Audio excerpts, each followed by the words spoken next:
Alhamdulillahi Rabbil Alamin wassalatu wassalamu ala sayyidil mustafa wal mursalin sayyidina wa maulana Muhammadin wa ala alihi wa ashabihi wa man da'a bi da'watihi wa istanna bi sunnatihi ila yaumi liqa'i rabbih amma ba'd. Radina billahi rabba wa bil islami dina wa bi Muhammadin nabiyya wa rasula. Rabbana zidna ilma warzuqna fahma. Jamaah salat zuhur yang dimuliakan Allah Subhanahu wa taala, kita memuji dan bersyukur kepada Allah dengan mengungkapkan kalimat alhamdulillahi rabbil alamin, yang mudah-mudahan seluruh rangkaian wujud syukur nikmat yang kita lakukan melalui ibadah apapun bentuknya, baik mahdhah maupun ghair mahdhah, tentunya besar harapan seluruhnya bisa diterima oleh Allah Subhanahu wa taala dengan penerimaan yang terbaik, sekaligus menjadi amalan-amalan terbaik pula di saat kita menghadap Allah Subhanahu wa taala. Salawat iring salam senantiasa tercurah limpah pada suri tauladan kita Nabi Muhammad sallallahu alaihi wasallam beserta keluarganya, sahabat-sahabatnya, tabi'in wa tabi'in at-tabi'in, yang mudah-mudahan kita mampu istiqomah melanjutkan estafet dakwahnya, menghidupkan sunnah-sunnahnya, dan besar harapan salawat yang terucap melalui lisan ini akan menjadi bukti syafaat bagi kita di yaumil qiyamah. Kita awali kajian kita pada siang hari ini dengan membaca suratul Fatihah. Kita mohon kepada Allah mudah-mudahan Fatihah yang dibaca menjadi syifa, obat penawar dari setiap penyakit yang ada pada diri kita, baik zahir maupun batin, sekaligus menjadi nilai rahmat dan pahala bagi mereka yang sudah berkontribusi terhadap masjid ini, baik yang mewakafkan, menginfakkan hartanya, tenaganya, pikirannya, waktunya, pengurus yang tentunya terus khidmat melayani umat, dan jamaah yang terus istiqamah untuk memakmurkan masjid ini. Ala hadhihi niyah wa bikulli niyatin salihah. Al-Fatihah.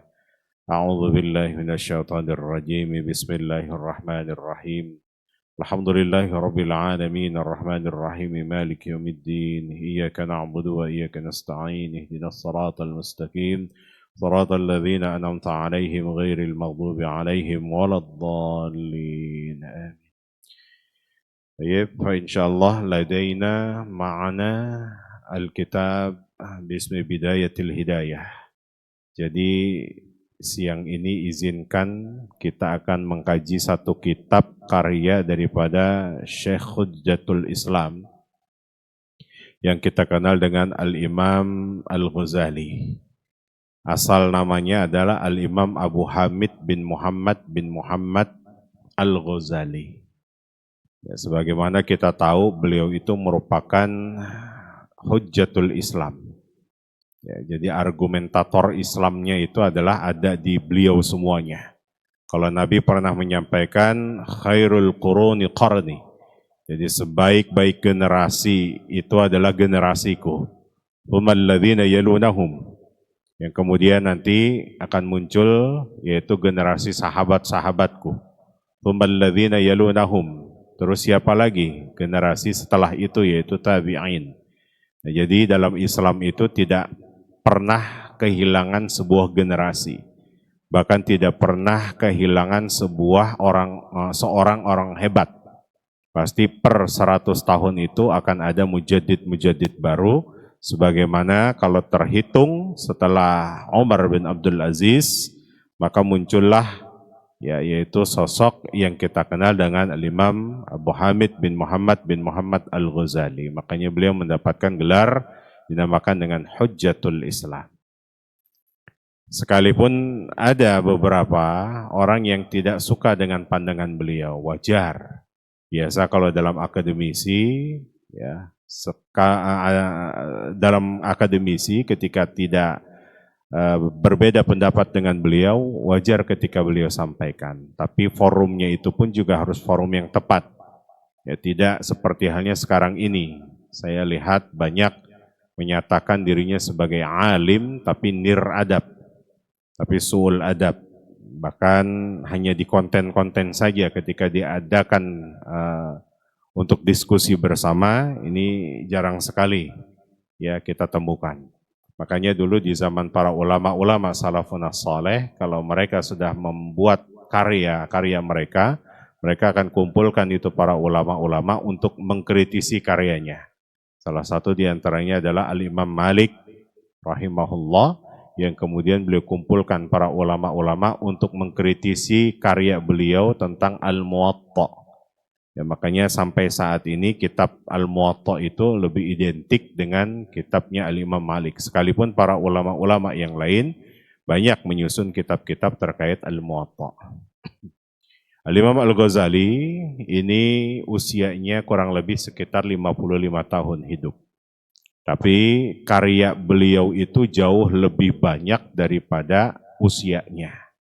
Ini menunjukkan bahwa begitu produktif sekali beliau. Ya, artinya walaupun sudah wafat bertahun-tahun yang lalu, tapi azas manfaatnya itu masih bisa dirasakan. Maka ini yang dinamakan dengan umur dalam perspektif bahasa Arab. Nah, umur itu bukan terjemahan umur dalam perspektif bahasa Indonesia. Ya, umur itu adalah segala sesuatu yang manfaat sekalipun orang itu sudah tiada. Itu dinamakan dengan umur. Makanya Bapak Ibu yang diberi kesempatan untuk memakmurkan masjid itu pun juga menggunakan kata umur. Artinya ada kesempatan ataupun ada manfaat yang bisa dirasakan. Al-Imam Al-Ghazali, beliau ini lebih dikenal dengan seorang filsuf, atau lebih juga dikenal dengan seorang mutasawwif, ya, atau ahli sufi yang kita kenal. Walaupun karya beliau ini sangat banyak sekali, sebagaimana kita tahu setiap beliau menulis satu karya itu akan menjadi rujukan otoritatif bagi para penuntut ilmu. Satu contoh misalkan beliau menulis kitab tentang fikih, ada namanya adalah Al-Wajiz. Nah, karya beliau terkait tentang kitab fikih ini menjadi rujukan bagi para pelajar-pelajar di Azhar Kairo. Ketika beliau menulis tentang akidah, beliau menulis satu judul namanya Al-Iqtisad fil I'tiqad. Dan itu pun juga menjadi rujukan otoritatif bagi para pelajar-pelajar di Kairo, Mesir. Nah, ketika beliau menulis tentang filsafat, ya, Tahafutul Falasifah, kenapa beliau menulis filsafat? Karena beliau sudah tahu basicnya. Karena beliau sudah mengetahui bahkan menguasai keran ilmu daripada filsafat itu, yang kita kenal dengan ilmu mantik. Jadi kalau kita mau menguasai ilmu bahasa Arab, beliau sudah menguasai nahwu sorofnya, balaghah dan yang lainnya.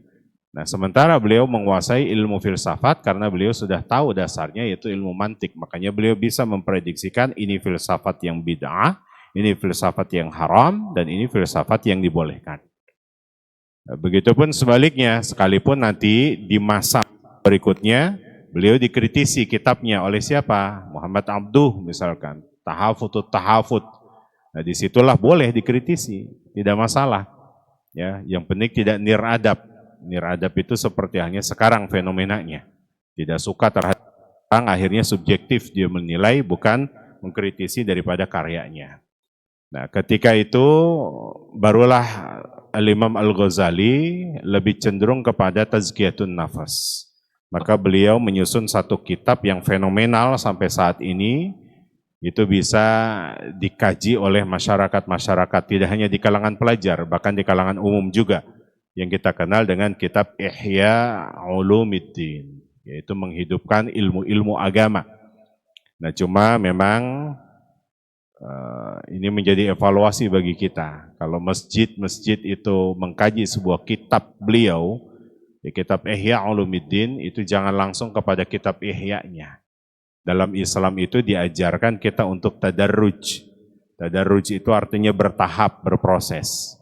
Imam Al-Ghazali sebelum menulis kitab Ihya, maka beliau menulis permulaannya dulu. Yang permulaan itulah yang dinamakan dengan kitab Bidayatul Hidayah. Jadi bagaimana mungkin seseorang itu bisa memahami isi daripada kitab Ihya, sementara dia tidak pernah memulainya dengan kitab yang dasar dinamakan dengan kitab Bidayatul Hidayah. Sama kasusnya, saya dapatkan ada beberapa masjid yang mengkaji tentang fikih ala madzahibil arba'ah. Ya, masyarakat itu dikaji tentang fikih 4 mazhab. Sementara satu mazhab aja dia belum selesai, dalam satu mazhab dia juga tidak mengetahui al-waqa'i'nya, kejadian-kejadian apa yang dibahas, Sementara ini sudah langsung ke 4 mazhab. Inilah kritik kita buat para pemberi-pemberi ilmu, artinya para narasumber, setidaknya ada tadarruj dalam Islam.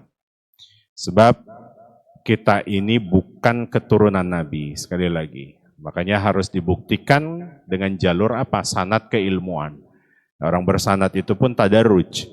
Maka belajar dengan siapa, dan ketika dia belajar itu pun dari basic lebih dulu, tidak langsung kepada intinya. Sehingga banyak ketika kita mengkaji langsung pada intinya, ulama-ulama hebat selevel Imam Al-Ghazali menuai kritikan yang sangat pedas sekali bagi orang-orang yang tidak paham tentang beliau. Siapa kita dibandingkan beliau? Ya.